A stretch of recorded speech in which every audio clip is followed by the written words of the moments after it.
Uno. All right, and we are streaming live. It is Sunday. What is today's date, Ricardo? He's working. I shouldn't distract him. He's trying to find our material for us today. So today is Sunday, the 21st of June. Happy Father's Day to all the fathers out there. I had a most excellent some gifts from my daughters. You know, I don't make a big deal myself. You know, it's kind of like with birthdays and all that. You know, whatever. But anyhow, I've got to add it. They got me. They're tired of my Christmas lights, so they got some stringed ivy that I got working.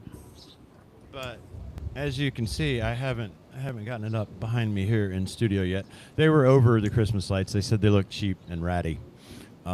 So I took the white lights down, but I like the color ones because they echo the sign. But yeah, I got to get those hung. So happy Father's Day to everyone out there. I had touched on last week, everybody, my followers here were on Finding Things, about Graham Hancock's upcoming surgery. And he put a public post out this morning that all was indeed well. The surgery was a sneeze. He's back up and running and back on the book tomorrow. So the crazy man says. I think open heart surgery demands at least a week with the loved ones and, you know, fucking eating some food you like and going, I'm glad I lived through that one, and then back on the book. But he is a man on a mission. Today we're going to read the De Soto Chronicles after we say hello to everybody. I'm going to hop out of this private chat and get into public chat because here we go. We got Jacqueline. Amy out there delivering. I know. Look, I was doing that last week. I've got a friend that does that, and I was out doing that with you. So God bless you. Stay safe. Focus on the road. Make some moolah that this machine forces us to all need. And thank you very much for joining us, Amy. How's everybody's Sunday? Ricardo, your beautiful backdrop, man. I've got actually finally blue sky breaking through outside, so maybe Jacob will get some water, but you're looking gorgeous, dude. Yeah, thank you. It's a complete lie, but I will accept it, any compliment that I can. So, and I'm thinking I'm gonna regret this because the wind is picking up. But I love the birds. I can hear the birds perfectly. It sounds just like my backyard here. I feel right at home. well, it's clean now, as you can see behind me. It's all clean. Oh, dude, you should be in the water. I thought about doing the roundtables from poolside last week. You know, when I was in such a hurry, I was like, I need to get clean. I was like, damn it, I'll shoot from the pool, but they closed it, so I didn't get to do poolside. But that's a beautiful setting, man. So, everybody, we're gonna Well, continue. Go ahead, dude. I just gonna. The only reason is because I want So to we can, smoke. so we can roll. So we can. I've got the nicotine pouches due to my environs. Actually, I quit cigarettes. It's been I don't know how long now. I had one the other night when I went to the city council meeting. Somebody near me was smoking, and I was like, "Hey, that would be useful right now." But I don't know. It's been a few months, I guess, at this point. Anyhow, you enjoy your environments and your hand rolled cigarettes there.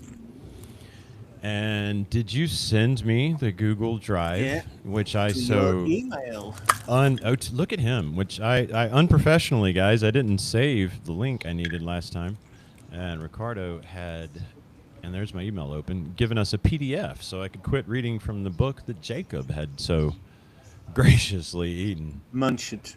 munched upon it. He's had a tough week too. You know, I've been on the road a Yeah. lot and either getting home late at night or not at all, and so he's learned his separation anxiety. Yeah, if all of a sudden you see the camera Thank and you. me and everything going to one side, it's because my she dog will come running to me because I'm outside and take everything with it. So I hope that doesn't happen. Okay, so I've got the Google Drive link. The link appears to be broken. Does that mean I should just highlight it and copy and paste it to the what you call it, the Broken. The address link is bar? broken. Yeah, like it's not. I'm not getting a what you call it. You know, when you hover the mouse over it and it changes to a hand because you can click it, that's not happening, so I can't click it. So whenever I do click it, it just treats it like regular text. So I'm going to copy and paste it. That It should is work, right? highlighted on mine. It's just clicking on mine. Yeah, mine's not letting me click it. So I'm going to copy it and paste it. That should work, right? Yeah, In you the copy address paste it to your bar. browser and you go Yeah. straight into it. Okay, I thought I remembered that right. So let's do that and press enter. That might be some And security thing you have going on there. okay, here we are. Perfect. Now all we have to do is remember what page we were on, because it has been we were doing this like 3 times a week, and now I know it's been a week, hasn't it? At least since we got on this.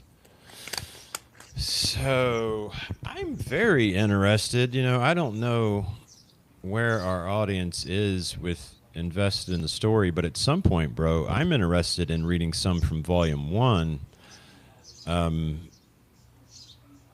Because I have read it, and there's again 3 or 4 separate authors in this first volume, whereas volume 2 is all the same author. But we are reading from volume 1, correct? No, you sent me what you sent me has both volumes and 1 PDF, and Yes. they number the PDF as though it were 1 volume, but it's actually 2 volumes in paperback. Yes. Yes, and we were reading from volume 2. Oh, okay. I thought Yeah. we actually started from the first one. Yeah, I had both volumes, but one of them was lost, you know, in all the transition. And yeah, we'd been reading volume 2, so I'm just scrolling now while we let folks say hi in the chat. And I'm scrolling down to see who it starts with and how long it is. So there's forwards for some context, which we're not interested in. We will provide our own context from the first-hand accounts. Okay, but do you even recall where we were in the story? Because that we'll need to know as well. We had the 7. Yeah. We The had 7. the failed ambush, and now we have the chief saying he's sorry for not accepting that he was not ill-intended, and so on and so forth. And then it was all a lie again, supposedly, and we stayed there. We don't know what happened after. Okay. All right, I'm looking over our true relation of the hardships suffered by Governor Hernando de Soto and certain Portuguese gentlemen during the discovery of the province of New Florida. Oh, this is so they've got the gentleman of Elvas. This is his account. That's a pretty well-known account in volume 1. Yeah, I'm just intrigued by this, and I've yet to decide if I'm going to try to force us all the way through volume 2 or if we're going to come do a little reading from volume 1, because it's different authors, you know, and this guy writes a certain way, and it's interesting to read stuff other guys have written. You are a guide. I know we are. I know I am. All right, so for continuity, why don't we pick up and at least let's look and find this number. Let's try. I'll find it maybe here in the real book first of where we were, because I did not mark it, audience. Again, my fault there. So we're at least at like page 700, right? That sounds about familiar. Mm-hmm. So let me look in there. Of the celebration they held for the governor in Cuba. Oh, we were well past that. Okay. So let's click on up to 800. Sit. All right. Board the platform. Okay, let's get a title here. Okay, we weren't this far, because here is one of the first that I'm familiar with accounts of how they built mounds. They actually have an account here of the building of mounds and what they look like and what they used them for. An account of the manner in which the Indians of Florida established their towns. So let's back up. They were about to arrive in Ocala, right? That's what I believe. Yeah. I remember. Okay, bear with us, audience, and say hello to us. How's that chat going? We've got anybody new there while I scroll? I'm being eaten by my she dog. You're being eaten. Okay. She is a bit autistic. Here we go. Here we go. Here we go. Okay. There you go. Okay. All right. I'm gonna pop back over and look in the chat now that I know where I am here, and we'll continue to hang out for just a second, and then we'll get going with the reading because we kind of have to be timely today. I have a 3:30 meeting. Look at you, man. He said, "Quit smoking, Dad." She-dog. Look, my chat is jumping, y'all. I've been bitching about this all day.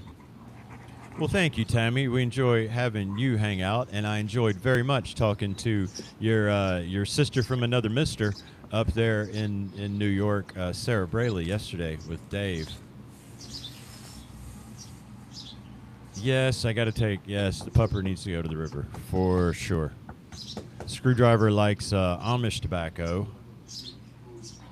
Welcome, Screwdriver. Okay, Jacqueline says she's invested, so don't worry. I went ahead and went back to where we were. Thank you for being invested. Okay, so now the trick here is because I'm not using the book. I got to pull up several different windows. Bear with me. Okay, so we have the 7 that Hernando was sort of enamored with after they had come out of the lake in which he had forced them into, and all of the natives had been swimming in this lake, y'all, for 24 hours at this point. Because, there was a battle that ensued, and that's how it ended. They turned and ran when the horses started coming, and a bunch of them went in the lake. And for 24 hours, a large portion of them stayed in the lake, and they said they were treading water, right, because you couldn't touch, and 4 or 5 of them would hold up a native, and he would get up and take all their arrows and fucking fire at the Spanish until he was out of arrows, and they'd let him down in the water. And this went on, right? And then finally, after threat of menace and everything they could do, they get everyone out except for it was 4 chiefs and 3 brothers, right? Something like that. So we had 7 total. And he has interrogated them as to what it was that had them doing this, that had them literally committing suicide essentially in order to keep this going by staying, treading the water, right? And the four men of position, right, leaders, they give, very noble answers, so much so that many of the Spanish, they said, are moved to tears. And then he goes to the 3, is it the 3 young men or the 4 young men where we're at now? And they start giving their answers again, which at least in these chronicles says moved the Spanish to tears. And they go on, and this is what Ricardo and I like to try to extrapolate and expound upon when reading these, is they go on profusely about how the natives spoke, about their code of honor, ethics, conduct, and the way in which they carried themselves, which paints a definitive picture, and we're early on in this reading, a definitive picture that is very antithetical to the popular narrative which we are all been handed and have labored under heretofore, when these first-hand accounts tell us a very different story. And that idea that it took the Spanish to tears, yes, they were very emotional people, all of them very sensitive. Yeah, sensitive mass murdering, But that does say something about, I guess, the power that must have been evident with these native speakers, right? And especially considering then it's coming through translation, right? And sometimes 2 or 3 translators, right? So what I'm sure was moving them is they're watching these men. They've been watching them in this water for 24 hours, right? And then as they're standing there in that little camp tent or whatever, and these men who are full of water and drowned, nearly, and can't probably fucking stand up, right? And they're probably speaking with such authority and emotion. And then by the time that reaches the Spanish translation and they're hearing it in their ears, they have now had this multi-sensory fucking lesson, right? And so it probably, it just comes out emotionally. It doesn't necessarily mean they were great people moved by it, but it certainly goes to show the power and what it was they were reading in this moment that we're here reading about. So the young men, I guess we could pick up there. I think, did we get past this? These were the reasons, Invincible Captain. This is where we ended. Yeah. Where an objection is answered. And he goes on to talk about the accuracy of everything. Okay, concerning the reckless action that Vitachuco ordered. Yeah, so I'm going to finish here. We'll just, to wrap up, since I gave everybody the story, the last few paragraphs of what the boys said in reply.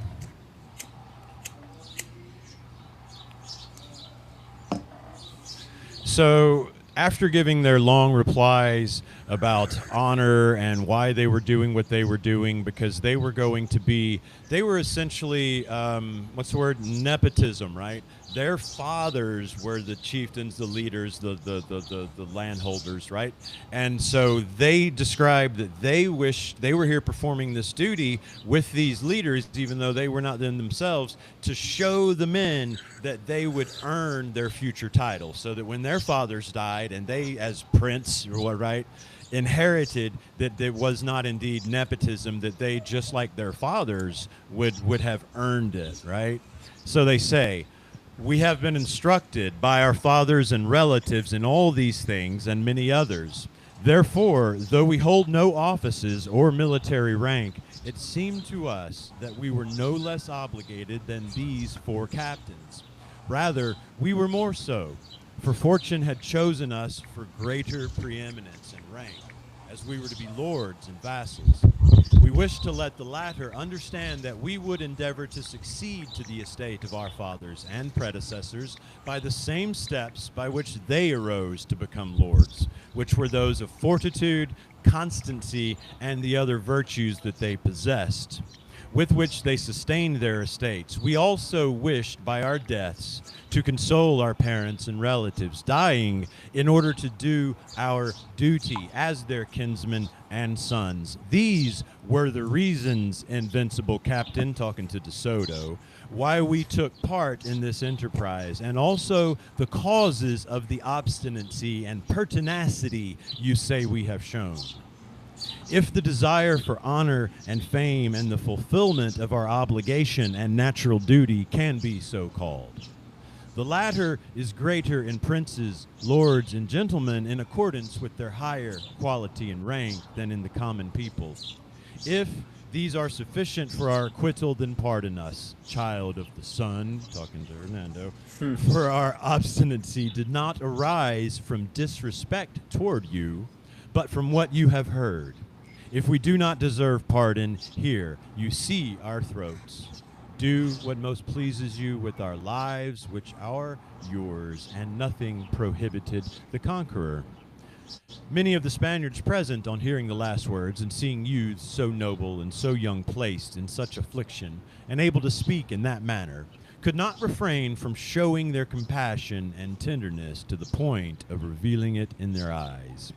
Hernando, who likewise had a merciful disposition, dodge that bolt of lightning real quick, was also moved, and raising them up as if they were his own sons, he embraced all 3 together, and then each one separately, and among many other fond words he said to them that in the fortitude they had in war and in the discretion they had shown besides, they proved very clearly what they were. See, there we have it, Ricardo. Even Hernando himself declaring these are not savages, crying and telling them, you showed me what you are, and that such men deserved to be lords of great states. He was much gratified at having known them and having saved their lives, and it also gave him great pleasure to set them at liberty at once, so that they might be comforted and freed of the depression caused by this misfortune. Hernando kept them there 2 days after this conversation, entertaining and caressing them constantly, I bet he did, and seating them at his own table to eat, in order to win their fathers to his That friendship. sounds a bit kinky. That sounds bad, dude. You know, I mean, Sounds a bit kinky. yeah. In modern parlance, we all You know see what the these governor, leaders do, right? caressing them Like, constantly. I bet he was. No wonder those women to rape were for your men. Told Tuscaloosa, my men need the women. We found out what you need. At the end of the 2 days, he sent them to their homes with presents of linen cloth and other things for their parents. As a dowry. It's bed sheets. That's what it is. It is. Linen and cloth. It's bed sheets. He's sending a dowry. When I go and visit you, I want a clean sheet on the bed. Peasant. Give this to your mother and father so that I might come and go at will. Oh, I just looked over at us. Are our names small? They are. Okay. All right, let me get back to where it was. Oh, no. Where did it go? Man. I'm over there. Okay. All right. Okay, let's get back to him and his dowry. Oh, it reset. There it goes, reloading. Okay. Power of knowing him. So he's trying to win the lords. Basically, he knows now that these gentlemen are what equivalent to princes, and he wants their father, their fathers to be his. Why did it skip?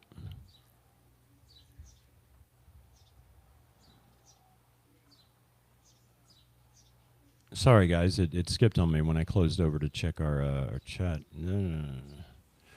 Oh, that's aggravating. Welcome to live. Okay, the chief of Appalachia. Yeah, see, it went forward, right? Because we hadn't made it to 800. Okay, sorry, this skipped a lot. 793 is about where we were. I think, maybe? Yes, okay, cool. 789.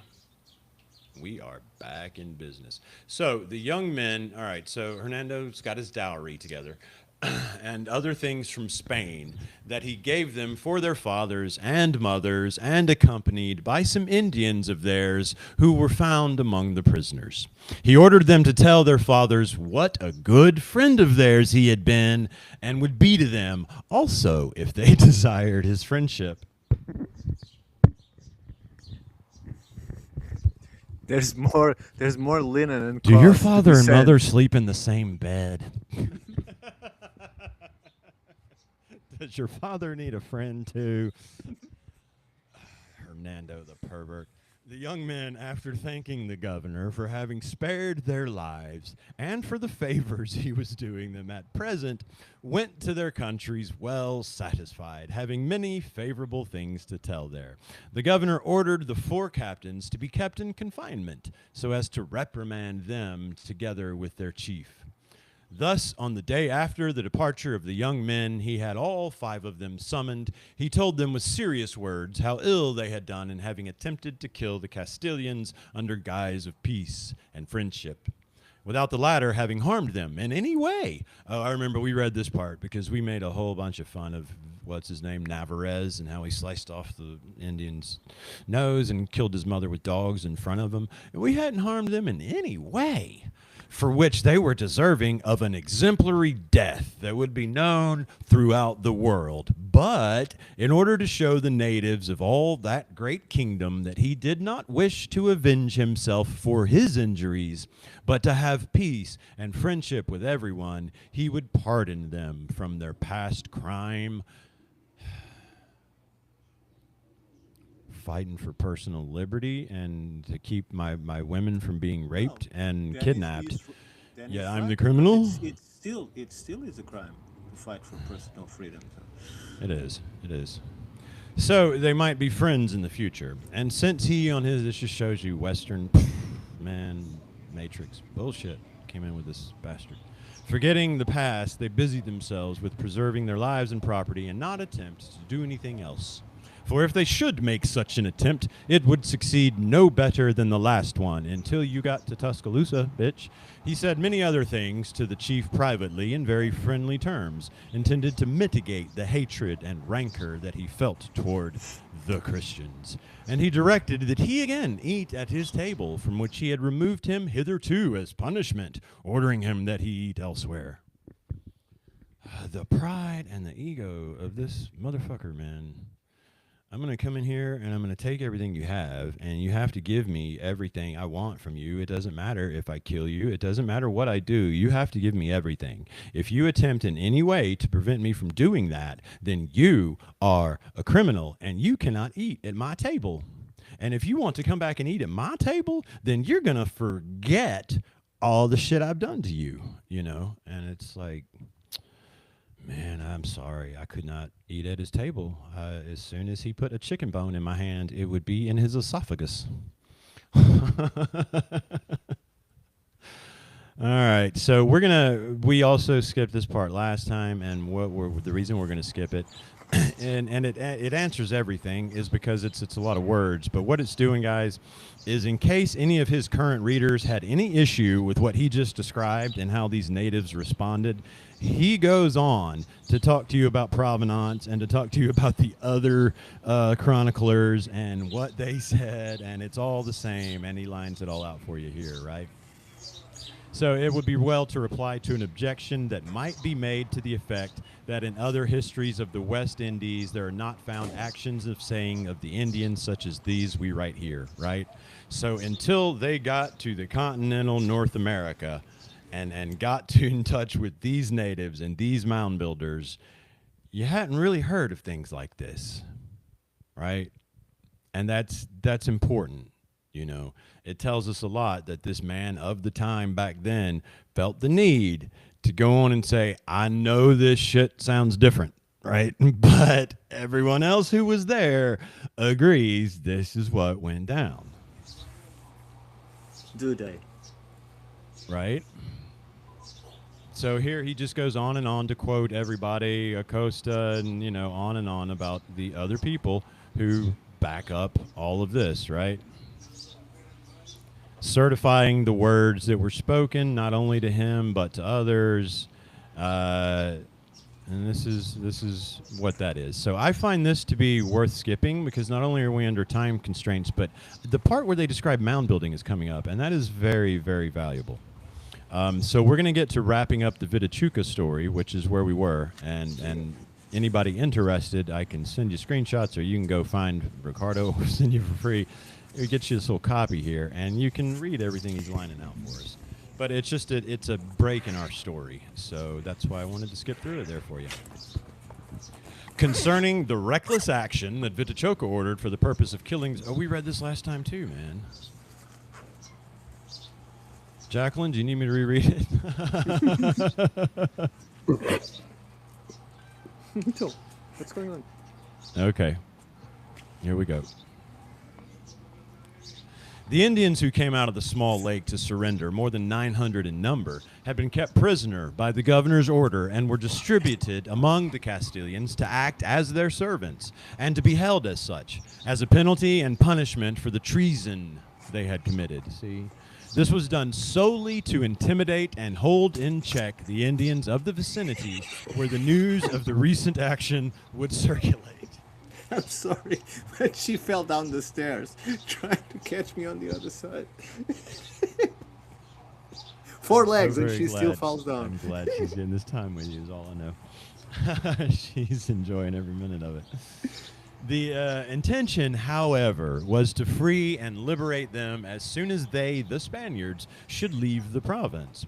But since Vitichuco, who was held in his house as a prisoner, knew this, and since the poor unfortunate was blind in his passion and thought of nothing else night and day except how he could kill the Spaniards, already engulfed in his obstinacy and blindness, it seemed to him that since those 900 Indians, according to the story of 4 pages who served him, and it was true, these are the dudes that... Yeah, okay. Were among the noblest, bravest, and chosen men of all his people. They alone would be enough to do what all of them together had been unable to do, and that each one of them could kill a Castilian as he himself thought to kill one. For the Indians and the Christians were about equal in numbers. He persuaded himself that at the time the act would mute. No. Finish your conversation. There you go. As he himself thought to kill one. For the Indians and the Christians were about equal in numbers. He persuaded himself that at the time the act would be attempted, the Indians would have an advantage over the Christians, because it would be when all of them were eating and off their guard, and also because they would not be suspicious of men who had surrendered and become slaves and were unarmed. And as he imagined this mad action, so he precipitated himself into it, without considering whether the Indians were prisoners or free, or whether they had arms or not, it appearing to him that as he himself had no lack of weapons, consisting of his own strong arms, so would all his men have the same.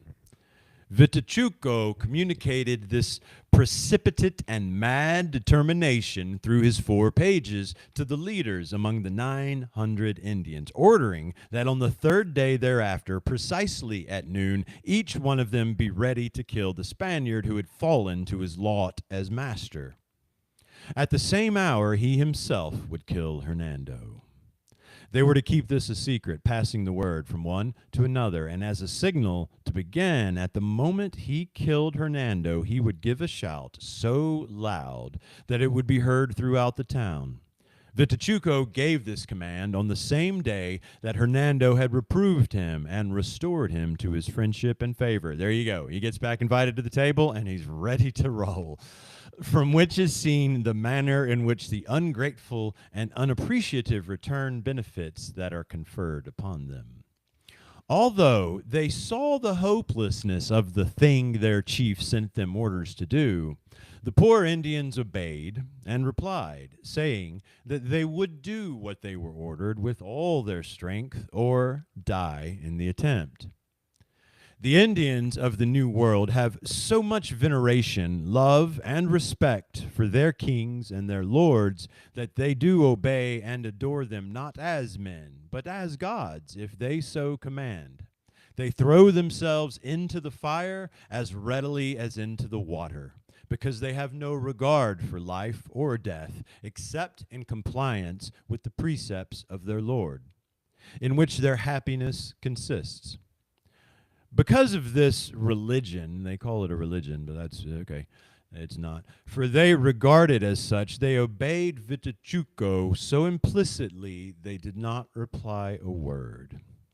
7 days after the recent skirmish and defeat, at the moment when Hernando and the chief had finished eating, for in order to win his friendship, the general did him all the favors possible, Vitichuco rose from the chair in which he had been seated, and turning his body from one side to the other, he extended his arms to either side with fists closed, and then brought them together until the fists were on the shoulders. From there, he shook them once and twice with such force and violence that the bones and joints crackled like broken reeds. This he did to call up and summon his strength for what he intended to do, which is an ordinary thing and almost second nature to these Indians of La Florida when they wish to perform some feat of strength. Okay, so he gives everything a good shake and a crack. Having done this then, Vitichuco got on his feet with all the bravado and fury that could be imagined, and in an instant closed with the adelantado, that would be Hernando, at whose right hand he had been eating, and grasping him by the collar with his left hand, he struck him such a hard blow with his right fist over the eyes, nose, and mouth that he knocked him senseless and onto his back, overturning his chair as if he had been a child. In order to finish killing him, he fell upon him with such a loud roar that it could be heard for a quarter of a league round about. The gentlemen and soldiers who happened to be at the general's table, seeing him so mistreated and his life in such danger through so strange and unexpected an action, grasped their swords and fell upon Vitichuco, and 10 or 12 of them transfixed his body at the same moment, with which the Indian fell dead, blaspheming the heavens and the earth for not having succeeded in his evil purpose. Not evil.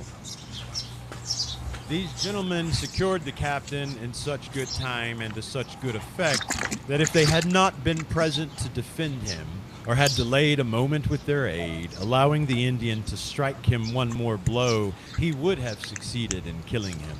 For the one that he did give was so severe, the governor did not regain consciousness for more than half an hour.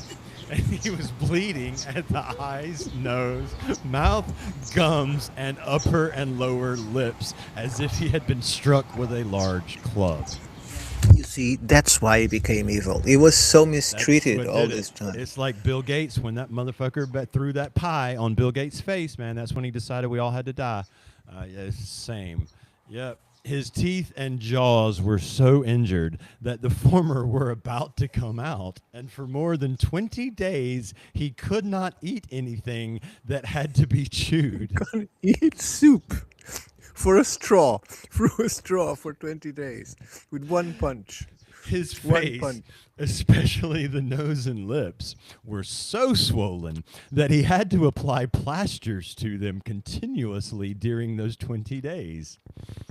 As we have said, Vitichuco showed himself so terrible and so strong in the manner of his death that it is clear that the strange threats and menaces he made from the beginning had arisen from this bravado and fierceness of spirit, which was so excessive that it did not admit the consideration, prudence, and counsel that great actions require. Nearly killed him with one punch. Well, he would give them a few years if he had. Nearly killed him with one punch, and that is precisely, yeah, that's why he went on this murderous. He became Navarez. I mean, he already was. That The we time can't for trust. this You TRL. can't trust this savage. Yeah, right? We treat We're them doing good. well. We're doing We pet them all the time, and we caress them continuously, and we offer linen and cloths for their beds, good, right? and they This is still what you get hate for us. trying to buy my children. Uh, Juan Coles adds, besides what we have said about the blow, that the governor lost 2 teeth permanently on account of it. He didn't went alone. Had him eaten out of a straw for 20 days, took 2 teeth, and had him bleeding out of every orifice on the head while unconscious for half an hour. That's a punch we don't understand today, bro.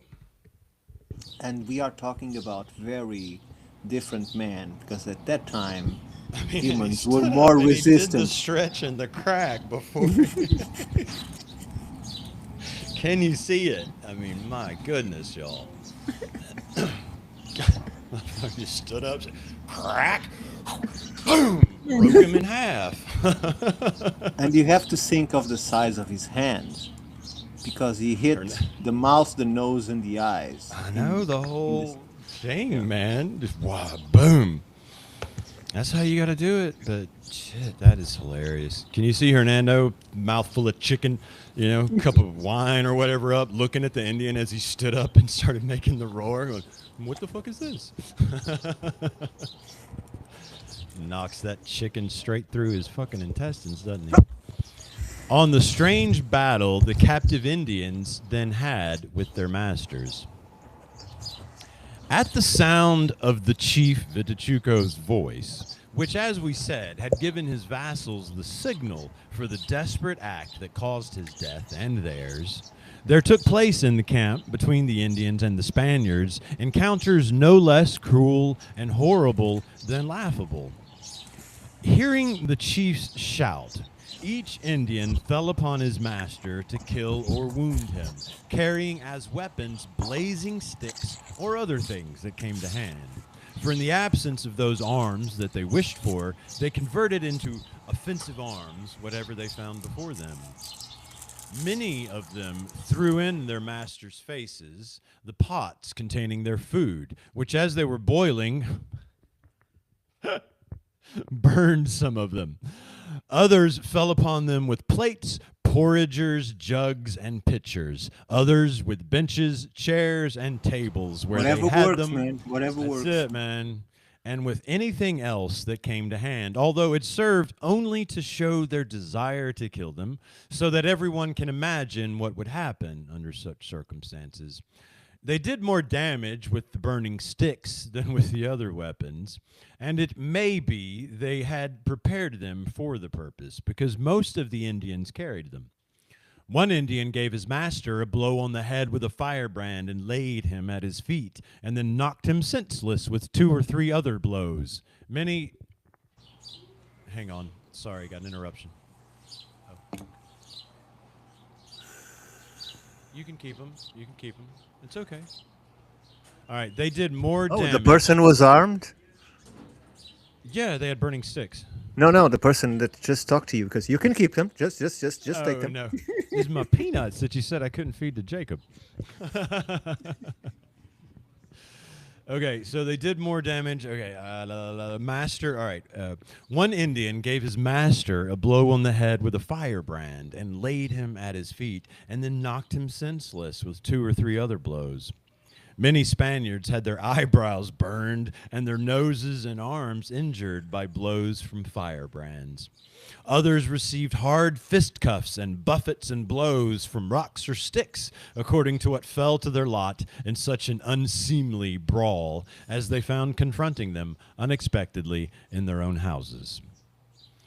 One Indian, after mistreating his master with blows from a stick and fistcuffs on his face, on fleeing from the other Spaniards who came to his rescue, went up a ladder to an upper apartment, taking with him a lance he found leaning against the wall, and he defended the door with it so that no one could enter.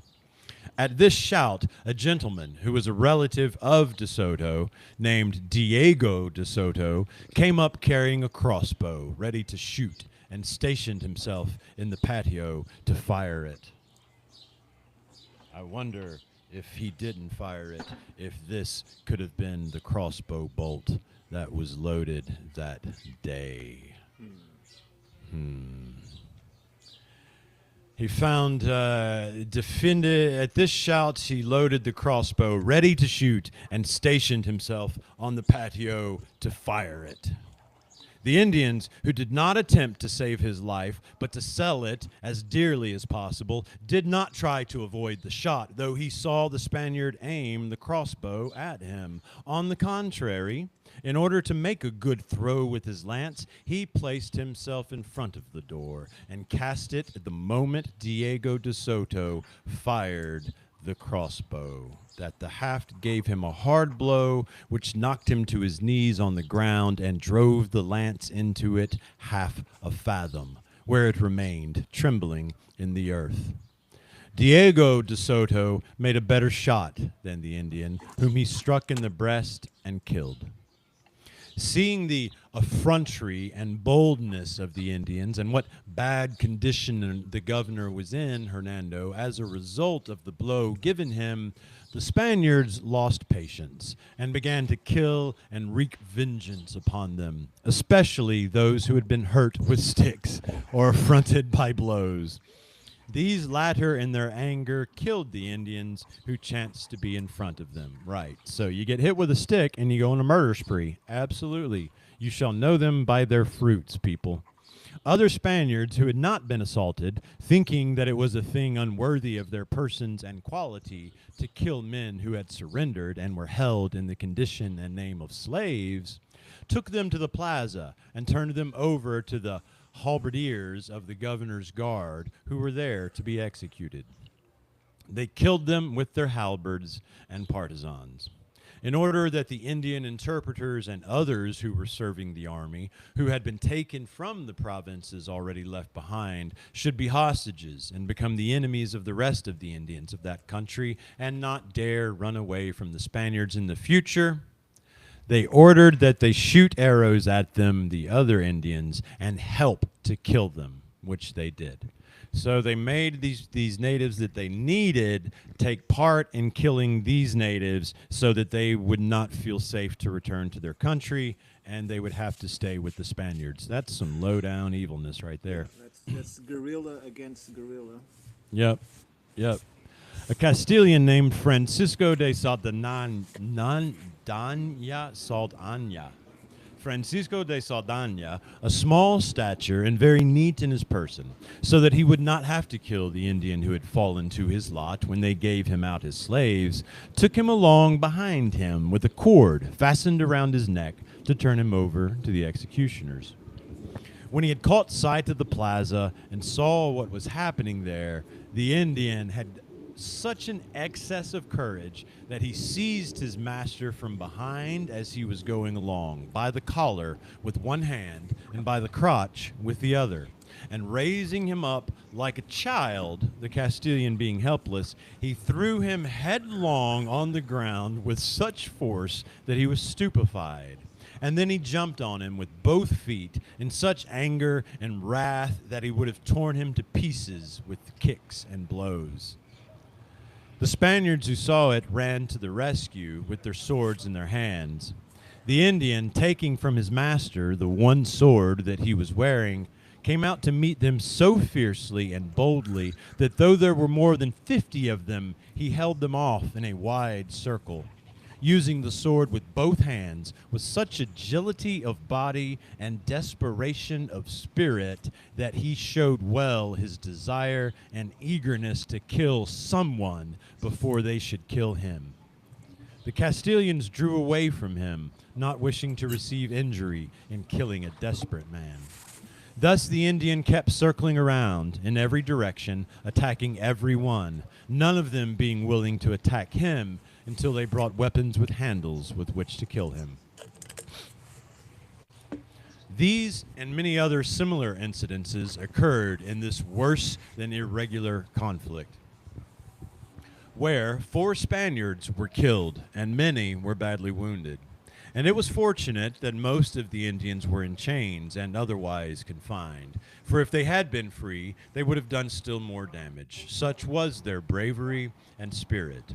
But with all of this, though prisoners, they tried to do as much as they could, and therefore they, the Spaniards, killed them all, not leaving one alive, which was a great pity. You can't trust them, that's for sure, because they will kill you, right? And not without reason. I mean, they're already in chains. All they were doing was hitting them with sticks, and they decided to kill all of them. Yeah.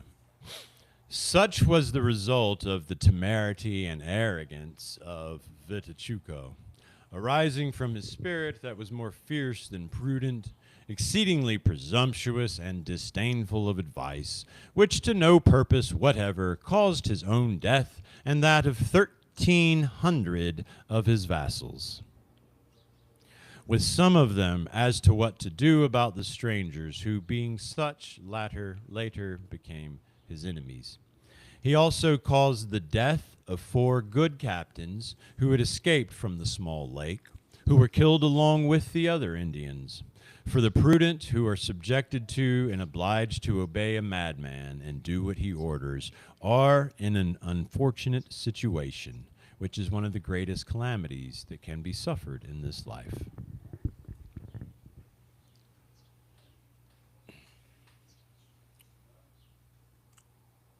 $1,304 on one go. Mass murderers. Genocidal mass murderers. Well, at this point, it's more like a cycle, right? Because they arrived, they did what they did, and the Indians fought back, and they fought back, right? And the strongest just prevailed. Right. So, the higher technology. because at this point, Forces. decide who is good and evil. It's just beyond that. It's beyond good and evil at this point. Because the Indians would have killed them all too. So Yeah. Well, I mean, maybe. I mean, we did see that they'd sort of resort to death last, at least when it came to dealings with between themselves. So who knows? They did argue, when we get to Mabilla, there is reports of Tuscaloosa and his chiefs arguing or whatever, trying to decide if it was noble to go ahead and kill the 100 without waiting for the whole army to come up, right?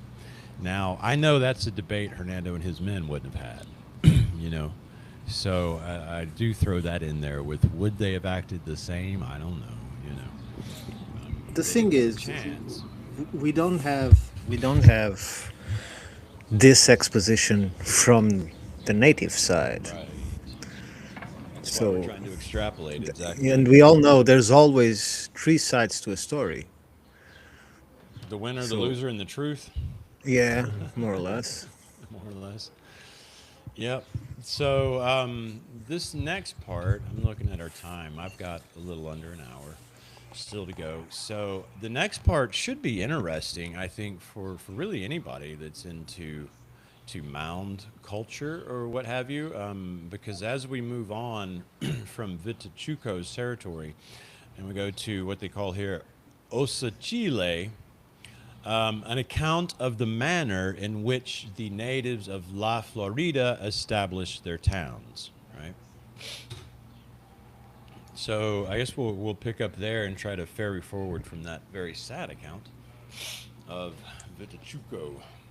Sure. After the battle, which we have described, which was laughable, although bloody and cruel for the poor Indians, the governor remained 4 days in the town of Vitachuco, recovering from the injuries he and his men had received. On the 5th day, they set out in search of another province, which was near. That one was called Osachile. Let's see, it says here in other chroniclers, they called it O Chile. So, okay. Camped on the bank of a large river that forms the boundary line of these two provinces. In order to cross it, it was necessary to build another bridge like that which was built on the Rio de Ochile because it could not be forded. They could not cross it, you know, they had to have boats. The Castilians, having made the board platform to be put over the water, the Indians assembled on the opposite bank to oppose the work and the crossing. Stopping their work on the bridge, the Christians made 6 large rafts on which 100 men crossed, including crossbowmen, harquebusiers, and 50 armed cavalrymen, who carried the saddles of their horses on the rafts. When these had reached the opposite bank, the governor, Hernando, who though his face was bandaged, took part in everything. Of course he did. Ordered 50 horses driven into the river, and they swam across. The Spaniards, who were on the other side, having received and saddled them, went out on the plains as quickly as possible. Seeing horses in a place clear of timber, the Indians abandoned their post and left the Christians free to build their bridge, which they put out on the water, and with their accustomed diligence, they finished it in a day and a half. The army crossed the river, marched 2 leagues through a country without timber, and at the end of the march found large fields of maize, corn, beans, and calabashes of the kind called in Spain romana. So lettuce, I guess, or tomato. What is that? I don't know. With the fields began the squash, maybe, I don't know. With the fields began the settlement of scattered houses, separated one from another without the order of a town. And these continued for a space of 4 leagues as far as the chief town, Osachile. So, what's that, like 6 miles, right? Roughly, somewhere in that area. With fields of corn, squash, beans, and houses without the order of a town, so villages. These continued for a space of 4 leagues as far as the chief town called Osachile. It contained 200 large and good houses and was the seat and court of the chief and lord of that land, who had the name of Osachile. 200 large and good houses, you're talking native large houses, you're talking apartment building sized things. The Indians, who throughout the 2 leagues of open and level country had not dared to wait for the Spaniards, as soon as they saw them among the cultivated fields, turned upon them. And from the cover of the cornfields, they shot many arrows at them, attacking from all sides and losing no time, place, or occasion that presented itself where they could do them damage. They wounded many Castilians by this Again, means. they knew they were coming. Guerrilla warfare. I was driving this week. I did so much driving, but some of the videos I put in our Discord, which reminds folks, go check out our Discord. Go to Universe Unveiled on X. They just put a link up. Come find us. No bullshit allowed, or you're banned permanently. Outside of that, we're happy to have you. I put up a video there of all this driving. I was going by these cornfields, right? And corn taller than a man, and in between these ridges and valleys. And you can't help but imagine just this as is being described in these natives, doing guerrilla warfare through this plentiful Garden of Eden with corn, squash, and beans they had.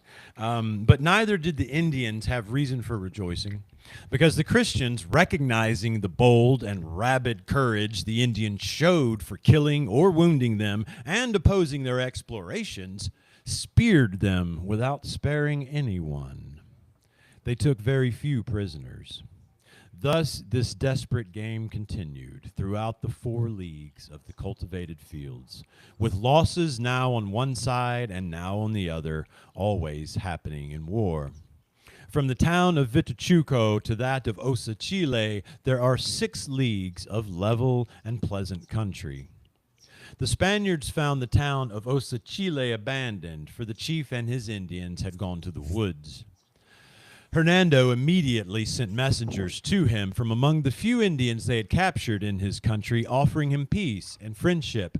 But the chief Osachile neither came out nor replied to the messages, nor did any of the Indians whom they had sent return. It might have been because of the short time that the Christians were in their town, which was only 2 days. During this time, by placing themselves in ambush, the Spaniards captured many Indians to use as servants, slaves. After they gave themselves up, they were domestic and gave good service. Though with arms in their hands, they had shown themselves to be fierce enough. Because of the short time that the Spaniards were in this province, and because it was small, 200 large houses, 6 leagues from one town to the other, and this is small, though well populated with people and supplied with food, few things occurred worthy of recounting other than those already mentioned. Therefore, it will be appropriate, in order to not leave it so soon, for us to describe the site, plan, and appearance of this town, Osachile, so that it may be seen the plan and form of the rest of the towns of this kingdom called La Florida. Because since the whole country is of almost the same plan and quality, flat with many rivers flowing through it, but see, this is not true, dude, because they went all the way up into the Appalachians, with many rivers flowing through it, so all its natives live, dress, eat, and drink in about the similar ways, even in their heathenism, and in their idolatries, rites, and ceremonies, and in their arms, condition, and ferocity, they differ little or none from one another. Yeah, Thus, having for a foreign culture and perspective, they would look all the same. Right, because they don't understand the lick of it. Yeah, right?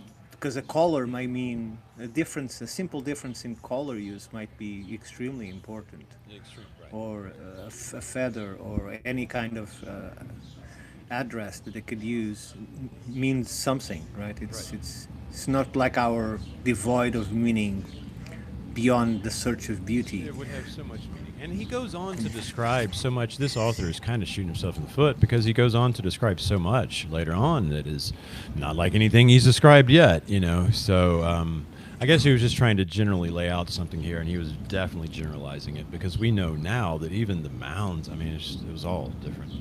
But anyway, and of course we learned from just the story of the 7 brothers, that they had schools and, ways of passing on knowledge, and teachers versus elders versus parents. Okay. All right. Therefore, it is to be noted that the Indians of La Florida always endeavor to live on a high point, at least in the case of the houses of the chiefs and all of the lords, when the whole town cannot do so. And because the whole country is flat, an elevated site is seldom found that has the other conveniences useful and necessary for a settlement. They make it by their own labor. Amassing a very large quantity of earth, they pack it down by treading on it, raising it up on the form of a hill, 2 or 3 pike lengths in height.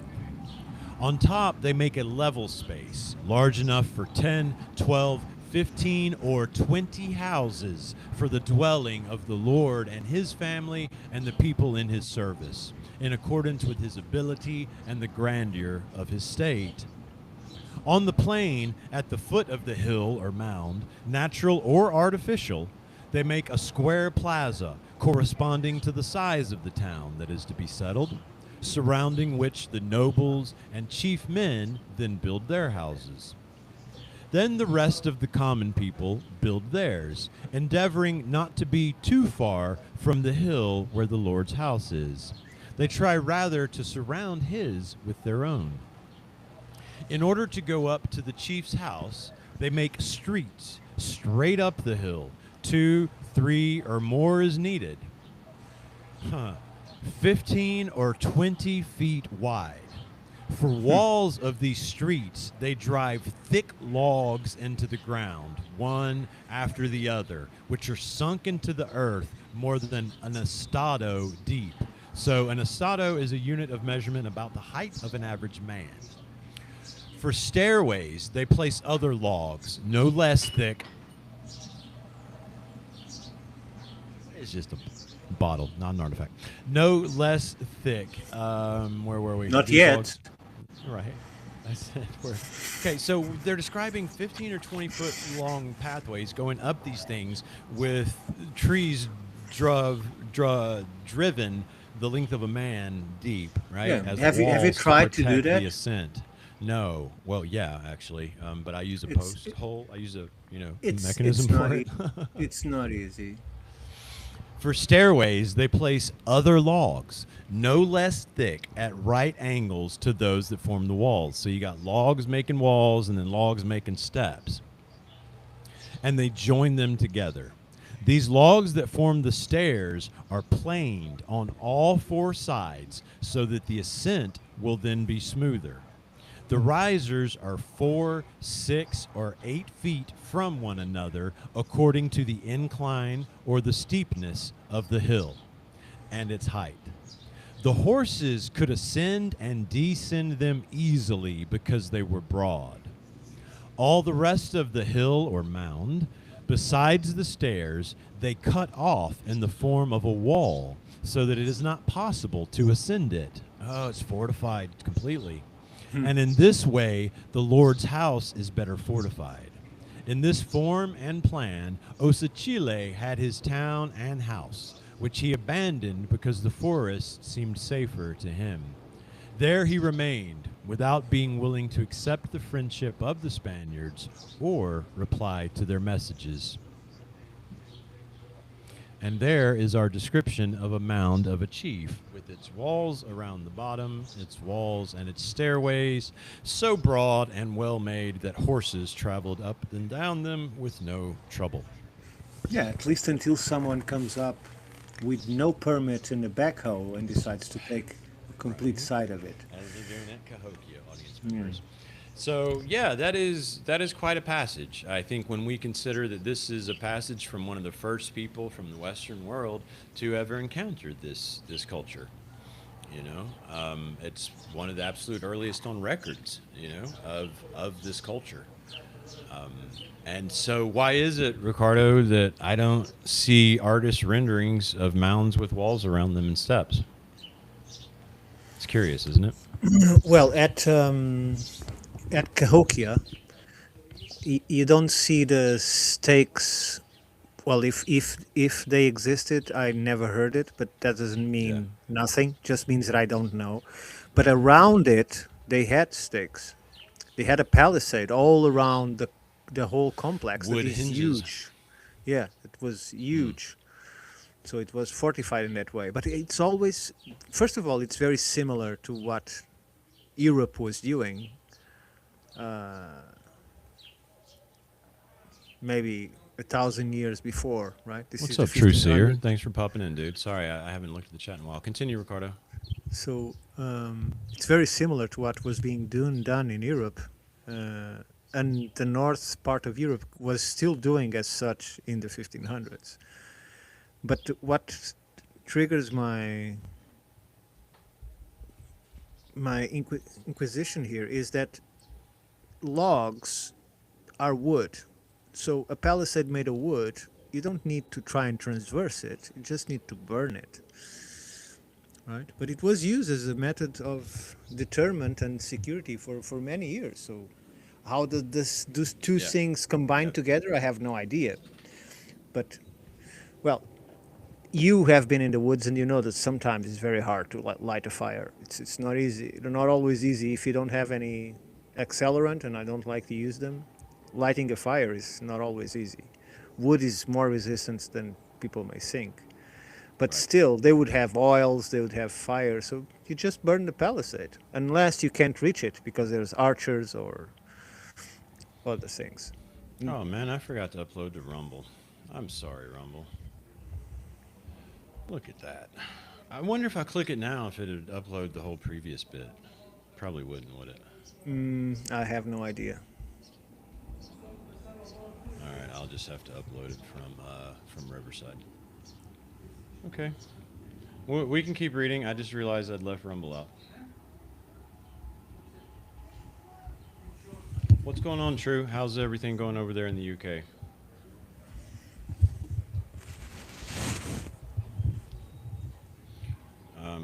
Yeah, I've got about half an hour still to go. All right, let's see if we can get this live. That's the right number?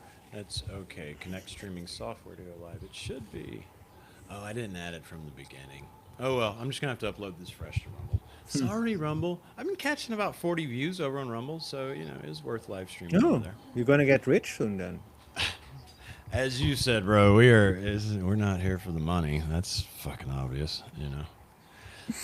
We do have treasure all around us, but we're using it to build something that will last the test of time and keep. How did they say it in the Universe Unveiled this morning? Talking about the Institute for Natural Philosophy, and we were talking about all the people that want to be in charge and be gatekeepers, and it's like, no, we're just gonna go around and we're gonna lock y'all out from the inside because we don't need your institute. We've got our own. Thank you kindly, and it's free. And anyone can come be a part of it, and anyone can contribute, and anyone can learn, and we don't have all the silly rules that your institute has. So I'm not sure why anybody would want to be part of yours, man. It's kind of the where we ended up. When you really look at it, I'm not sure why everybody's going to your institute, because you want $80,000 and you make them read a bunch of books that don't have shit to do with reality. If that sounds right to you, come find us at the Institute of Natural Philosophy. All right. So, you got any more comments on what we learned about mound building there, Ricardo? No, I find it interesting. So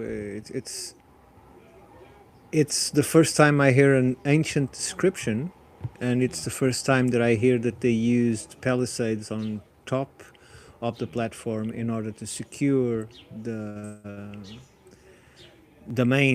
core of the town, or the Well, I place where think the he said chief the would be. Palisades are on the bottom, right? So if you've got, In the bottom or on your the top of the mound on the platform? bottom, so that the wall goes around until you get to the stairs, and then when you get to the stairs are open, and the wall goes up with the stairs.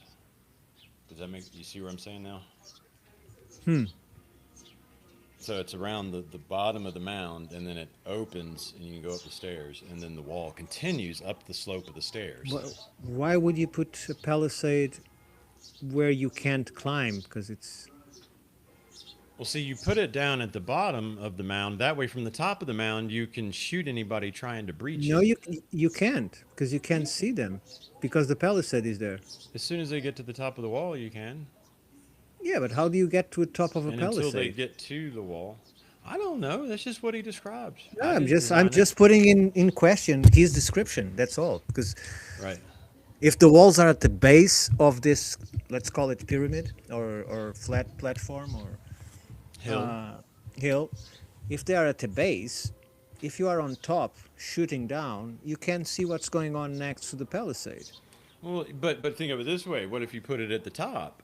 If you put it at the top, you can't see Dick the whole time. You can't. You'd Of have to get course you up on can, the because palisade. you build the palisade and then you build a platform for your Right, but men to you're be thinking shooting arrows. towers. He doesn't describe towers, does he? He There's no doesn't describe towers. that. It's Right. just a platform. Just a wall. It's just a platform where they can stand above the palisade and shoot. Yeah. I don't know.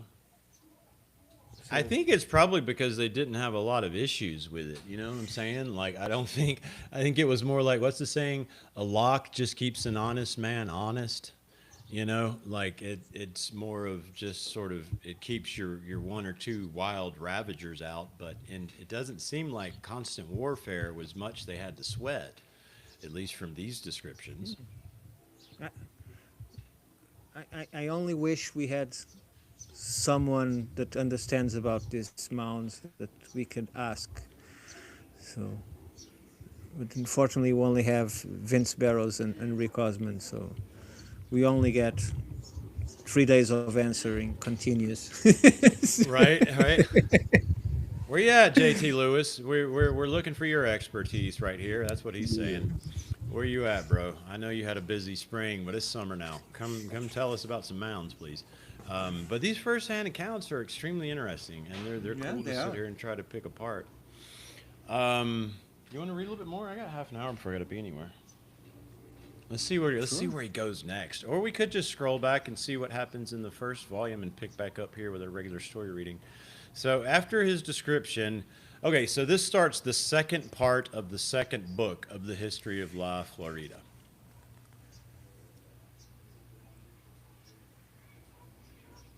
Yeah, the Spaniards reached the famous province of Appalachia and the resistance of its Indians. Okay, And there, are we closer to the mountains? We are, right? we're getting there. Yeah, we're getting there. This would probably still be what you call the Florida Panhandle, up into southern Georgia. I'm just, roughly imagining. It just leaves me a bit confused because aren't the mountains Well, you've got the much? Appalachian Mountains, and then you have the Apalachicola Bay down in the No. Florida Okay. Panhandle. Okay. So, So we are yeah. we're still in the beginning of land from the Yes. Atlantic. Okay, Yes. that They was my they doubt. hit audience, so they landed at about like Tampa, somewhere south of Tampa, Florida, on the Gulf of Mexico and America.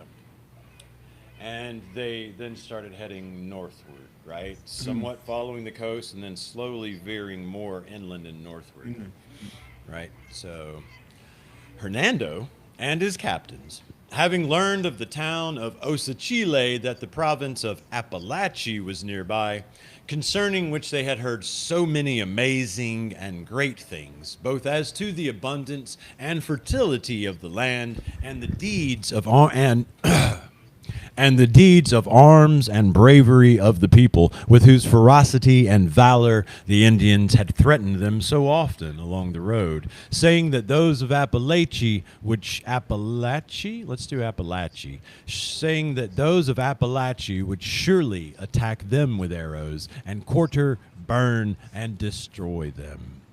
Desiring now to see it, and to winter in it, if it were so fertile as they said, were unwilling to stop in Osachile more than 2 days. At the end of that time, they left the town, and in the next 3 days, they marched without any opposition through 12 leagues of uninhabited country that lies between the two provinces. At noon on the fourth day, they came to a swamp that was very large and difficult to cross, because the water alone, without the woods that were on either side, was half a league wide and as long as a river. At the edges of the swamp, beyond the water, was a forest with a great deal of thick and tall timber and much underbrush consisting of blackberry vines and other small growth, which being interwoven with the large trees so thickened and closed up the forest that it had the appearance of a stout wall, All right, now this is some real shit, y'all. This is the kind of stuff you have to go through around here to go find the things I found. You find yourself in places where you have literally hacked your way through the biggest thorns you can imagine for half an hour. You're so frustrated, tired, and bleeding that you sit down and you go, okay, I can't go back. How much further is it? And you like climb a tree and you look up over the 8 foot tall thorns and you go, at least as far as I've just come. Damn. Yeah, it's a wall. So thickened and so closed up that it had the appearance of a wall. Therefore, there was no passage for crossing the woods and the swamp except by a path the Indians had made, so narrow that 2 men abreast could scarcely go along it. That's exactly what stuff's like, y'all. You could make a maze in it, like pathways, because you can't go through it unless you want to get hurt. Don't mind getting hurt. Before reaching the forest, the camp was made on a fine plain, and because it was early, Hernando ordered that 100 infantry, including crossbowmen, harquebusiers, and men armed with shields, or rodilleros, and 30 cavalry with 12 swimmers appointed to find out the depth of the water, should go to reconnoiter the crossing of the swamp. They were to take special note of the difficult places they found in it, so that they might be prepared for them on the following day.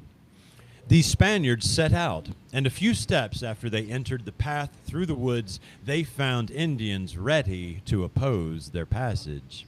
But since the path was so narrow, neither the faithful nor the infidels were able to fight, with the exception of the 2 leaders of each party, therefore placing 2 of the best armed Spaniards in the lead with their swords and shields, and 2 more crossbowmen and harquebusiers behind them. They drove the Indians before them all the way through the woods until they came out on the water. There, since both parties could separate and scatter out, there was a lively combat with many and very good shots from one side to the other, and deaths and wounds on both sides. Because of the strong resistance the Indians made in the water, the Christians were unable to ascertain just how deep it was, and so reported to the general, who went in person to their assistance, taking with him the best infantry in the army. Not all of him. Two tooths has left behind. 2 teeth left behind, and plaster on his face and bandages. The enemy, on their part, also received reinforcements, making many more than they had formerly during the fight, with which they were strengthened, and the battle became more cruel and bloody. Both continued fighting in water halfway up to their thighs or waist deep, moving with much difficulty because of the uneven ground caused by the undergrowth of blackberries and shrubs and the fallen trees under the water. Yup, swamps are hard, y'all. For real. It's easier barefoot because then you can feel what's on the bottom and you can climb over. But with all these obstacles, the Spaniards, is true, knowing that they ought not to withdraw from without having reconnoitered the crossing, made a great effort against the enemy and drove them to the other side of the water. They found that all of it could be forded waist and thigh deep except mid-channel, where for a distance of 40 paces, because of the great depth, it was crossed by a bridge made of 2 fallen trees and other timbers fastened together. They saw also that under the water was a path, just as there was through the woods, clear of brush and vines that were on either side. Across the swamp, on the other side, beyond the water, there was another forest, as dense and thick as we have said on this side. Like I told you, you get to the middle and you're like, we're through. Oh, no, we're not. Which also could not be traversed except along another path or trail made by hand. Each of these 2 forests and the swamp was half a league across, so that in all it was a league and a half.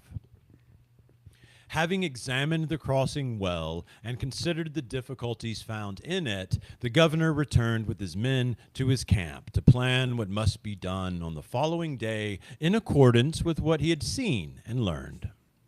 Having consulted with the captains regarding the inconvenience and dangers that the passage presented, he ordered 100 cavalry made ready. These men being better armed than the infantry, they always suffered less injury from the arrows. Taking shields and proceeding ahead on foot, because the horses were not needed, they protected 100 more infantry, including crossbowmen and harquebusiers, who were to follow directly after them. The governor also ordered that all of them be provided with axes, hatchets, and other tools with which to cut down a small tract of timber on the farther side of the swamp, where the army could then make camp. Because the Spaniards, having to cross one at a time, since the road was so narrow, and having to dispute the pass with the enemy, who had shown himself so fierce that day, it seemed to Hernando impossible that his men could cross entirely in one day the two forests on the side of the swamp. He therefore wished to prepare a camping place made thus laboriously in the second forest, for none was available otherwise. Part 2, the Spaniards gained the crossing of the swamp and the much and brave fighting that took place there. With the preparations and orders that have been mentioned, each soldier carrying in his stomach the ration for that day, which was a little parched or boiled corn and nothing else, 200 Spaniards left the camp. From among the most chosen men there, 2 hours before daylight, they entered the path through the woods and proceeded along it silently as possible until they came to the water, where, finding the passage beneath it that was free of obstructions, they followed it to the bridge, made of fallen trees and timbers fastened together, which was across the deepest part of the channel. They crossed the bridge without a single Indian coming out to defend it, because they had thought the Spaniards would not dare enter at night into the thick woods and deep water with the undergrowth that was in it. Therefore, they had neglected to rise early in order to defend the crossing. But when daylight came, and they perceived that the Christians had crossed the bridge, they gathered with furious shouts and clamor to defend the rest of the distance by water and swamp that was still to be passed. This was some quarter of a league. Angry at themselves for having been careless and slept so long, they charged upon the Castilians with great ferocity and violence, but the latter were well prepared. And being desirous that the fight should not last long, they pressed the Indians hard. Both were walking in water waist deep. They drove them out of it, enclosing them in the passageway through the second forest, which was so close and thick that the Indians could not run through it in scattered formation, but only single file, constrained by the narrow path. The Indians, once enclosed in this path through the woods, since because of its narrowness few Spaniards were needed to defend it, they agreed that 150 of them busy themselves in clearing a site for establishing the camp, and the other 50 guard and defend the pass in case the Indians should attempt to come and stop the work. Because since there was no other way of reaching those who were clearing the timber except by way of the path, the few Christians who were there were sufficient to defend it. They continued thus all that day, the Indians shouting and clamoring in order to alarm their enemies with their noise, now that they could not do so with arms, and some of the Castilians laboring to defend the passage, others in cutting trees, and still others in burning those trees already cut so that they would not obstruct the sight. When night came, each one of our men stayed where he was, without sleeping any part of it, because of the sudden assaults and the shouting of the Indians. At daylight, the army began to cross over, and although they had no opposition from the enemy, they had it from the road itself, which was very narrow, and from the obstructions in the water that prevented their passing as they would have liked to do. Therefore, they were forced to go on one by one. Because of this excessive delay, the whole camp was barely able to reach the clearing on the other side in the course of the day. There, because of the clamor and the sudden attacks the enemy made upon them, they slept as little that night as they had the night before. Those who were defending the crossing were given food by passing it from one hand to hand until it reached the ones in the very front. As soon as day came, the Spaniards marched along the path through the woods, driving the Indians before them, who continued to shoot arrows at them, retiring a little at a time, unwilling to yield to them anything that they could not win by the sword. Thus they traversed the half-league through that dense and thick forest. Coming out of the thicket, they entered another woodland, clearer and more open, in which the Indians could scatter and come through the undergrowth. They harried the Castilians greatly, attacking them from both sides of the road and discharging many arrows. They observed some order and plan, however, so that when those on one side were attacking, the others did not do so until the first had withdrawn, so as not to wound one another with stray arrows. Look, accounting for friendly fire. The arrows were so numerous that they looked like rain falling from the skies. The forest where the Indians and the Spaniards were now fighting, which we said was more open, was not enough so to permit the horse to run through it. For this reason, the Indians were going in and out among the Christians so boldly that they paid no attention to them. And though the crossbowmen and the harquebusiers made a stand against them, it had no effect. For while a Spaniard was firing one shot and making ready for another, an Indian would shoot 6, 7 arrows. They are so skillful and so ready that they scarcely have discharged one before they have another already loaded in the bow. The spots of clear ground between the trees by which the horses could pass, the Indians had surrounded and obstructed these with large logs fastened to trees at either end in order to protect themselves against the horses. Smart. Look, you wondered why they hadn't come up with pikes for the horses. Here they are, at least. They're accounting for horse crossings. And in the thick woods through which the Indians could not travel, they had made clearings at intervals with entrances and exits by which they could attack the Christians without being harmed by them. So in this dense thicket, they're making little passages and little pockets, like underground almost. Come through here. Come on, this way. Shh. Right?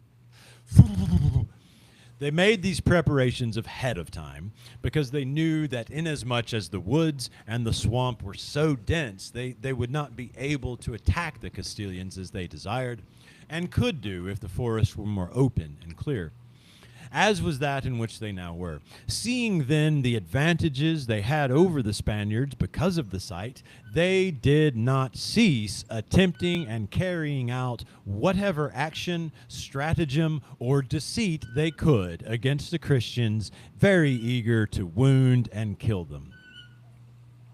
In these woods, the Castilians were engaged in defending themselves from the enemy rather than attacking him, because they could not make use of their horses, because of the obstruction of the woods. Thus they were fatigued by their own courage rather than by their adversaries' arms.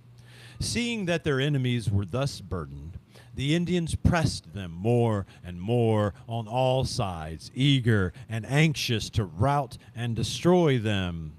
Some of them took new courage and strength from the memory and recollection of having defeated and destroyed Narvaez 10 or 12 years before in this same swamp. This is where Narvaez fell. Gotcha. They recalled this exploit to the Spaniards and to their general, saying to them, among other taunts and insults, that they would do the same thing to them and to him. With these difficulties from the road and injuries from the enemy, the Spaniards traveled through these 2 leagues of forest until they emerged finally on open and level ground. Reaching it and giving thanks to God for having brought them out of that prison, they gave rein to their horses and showed well the anger they felt against the Indians. Because in the more than 2 leagues of open country that intervened before they came to the cornfields, they did not meet a single Indian whom they failed to kill, especially those who made a show of resistance, not one of whom escaped. Thus, they killed many Indians and took few prisoners, and the mortality of that day was large. With this, these Castilians avenged the offense and injury the Appalachians did to Navarrese, and undeceived them regarding their opinion of themselves and their boast that they would kill or destroy them as they had done the others. Okay, so far we're at thousands of natives killed at their hands. Thousands. S. It's still very strange to me. How is that these Spaniards manage to survive such relentless attack? And this is not the first attack that they were suffered. So, is their armor good against the arrows? Because the first thing we read is, oh, that arrow went across the bridles of the horse, the armor, and all the way into the end of the shaft. So, but after that, it seems that their armor is just they are shooting arrows, and unless they can hit a soft spot of the armor, they are not doing anything to them. They just keep advancing with their shields and their armor on, right? Because that's what he means. Well, the cavalry, is that how you should call it? The horsemen, Yes. the cavalry. Yes. They were better armed, not armed in weapons, but better armed in armor. That's how I'm interpreting it, right? So that's, to me, that's the only way they could have escaped such relentless attack. Because if it's not for the armor, they should be falling down like. Yes, if not for the armor, they would have all been. It would have been much bloodier on the Spaniard side, 100%. It's like they are invulnerable to them. Yeah, it is. It is. It's a technology disparage, man. It'd be much like if some zero gravity, anti-gravity UFO showed up, and you and I had the Honda Civic, and we were trying to take on each other. It's just vastly different technologies. They don't compete. Apples and oranges. Okay, we are at, let's see, we're at a good section, I think. This is we're right at the ending of that section. So where we'll pick up is section 3 of book 2 of the continuous fighting that took place until the arrival at the chief town of Appalachia. So we're about to arrive in the chief town of Appalachia. Much legend has been told to the Spaniards, and they have just gone through hell in the swamp, and we will pick back up next time with them arriving in Appalachia and finishing this swamp battle. Sure. I'm being eaten by the natives already, so. You're being eaten by the mosquitoes? Yes. Yes. Well, you need to get done early and get some bed, and I've got a meeting I said I'd be a part of here in 10 minutes, so that's what I'm going to do. Okay.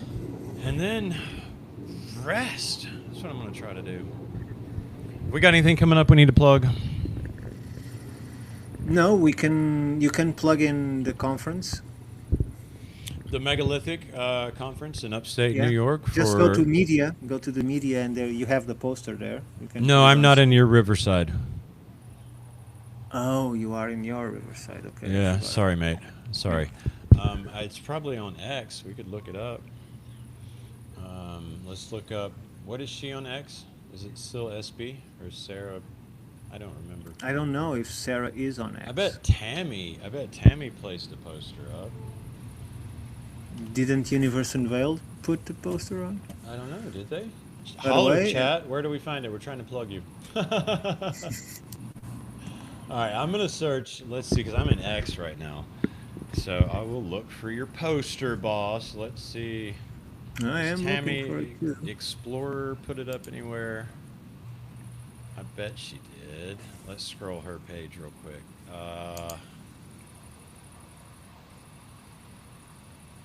Maybe she didn't. They ought to put in Discord, bro. That's what we can plug. Come find us on Discord, Institute of Natural Philosophy. We hang out, share research, share things we've got going on Here we go. No, that's not it either. No, it's not on Universe Unveiled page either. Tammy, you got to put this shit on your page, and we need to know, how do I find Sarah? Because I know Sarah would have it. Is she I SB don't. Flint? I I don't don't even know know if if she's Sarah on X. is on X. I don't know Yeah, if she's I on didn't X. ask her during the interview yesterday either. Okay, well, anyhow, we've got a conference coming up in upstate New York. Go find Tammy, check with Sarah Brady, or better yet, come join our Discord at the Institute of Natural Philosophy, and you can just ask them yourselves for this memo, which I could not pull up here. Ricardo, Minus the 8, as Jacqueline just informed us. thanks. Let me throw that on the screen. Where's that at? It's the last comment. Yeah, I know, right? True. She's not on X. It's August 8th. Yeah, okay, thanks. Thank you very much, Jacqueline. Yeah, just trying to promote. She's doing excellent work. I interviewed her yesterday with Dave. The girls have got the interview up now. Our interview won't be up for a few weeks, the one yesterday. So go check out Universe Unveiled Sarah Braley, and you'll hear all about this conference. Ricardo is yawning and getting attacked by the mosquitoes, and I have to go hang out with another group and see what they're doing to fight for the future of all of us here on this planet Earth, which is what we're here doing. Even though we're reading about the past, we firmly believe at the Institute that our best future requires the truth of our past. And as we labor in that, we invite all of you that love it and wish to labor in it to come and join us, please, at the Institute of Natural Philosophy. This is El Presidente sitting over here to my left. You have board member, and I call myself head of research and development.